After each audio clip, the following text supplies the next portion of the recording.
So CapCut is now on the desktop. As you can see, I've clicked here and here we are with this mini dashboard. Click Create Project and it's opened it up for me just like that. So all I need to do now is import my video from my computer. So I'm going to just bring this one in and import.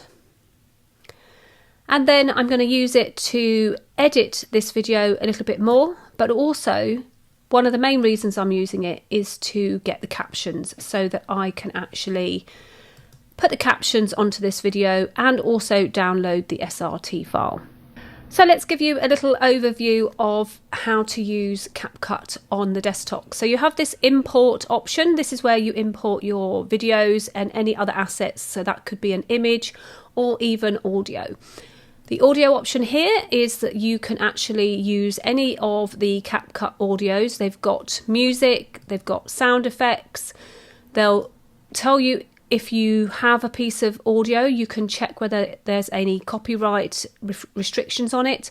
You can extract the audio from something. You can use TikTok sounds by linking your TikTok account to CapCut. And you can also use brand music. So if you've got any brand assets, you can stick them in here. Text options, you have everything that CapCut has to offer on the mobile here on your desktop. So they've got all of these. Obviously, if you're on the free version, you won't have access to the ones that say Pro, but they have lots of non-Pro versions here as well. And you can see that they have lots of different effects that you can use, lots of different stuff that you can use. And you can just scroll down there and look at all the different ones. They have stickers on here as well. So if you want to look for stickers, you just type in here. So if I put in YouTube, it will load all of the resources here as well. They have an AI generated sticker here. It's time to create materials for prompts. So if I was to put in here, desk, okay, let's put video icon and click generate. Okay. Does take a bit of time, but here you can see it's generated these little icons. So these are like exclusive to the AI. You can also put your brand in there as well. There is also these other effects. So you can use effects for your videos. So you can see you can change all of this sort of stuff. If you want body effects, you can see that it might outline me. So if I was to download this and pop this on, 3 and 1. You can see that is all it takes. That it's put an outline on, and it will only put that onto your video when you drag it into the timeline down here. So that's quite a cool little effect that you can perhaps use on your videos as well. It also has transitions, so if you have any breaks in your video, you can add a transition in.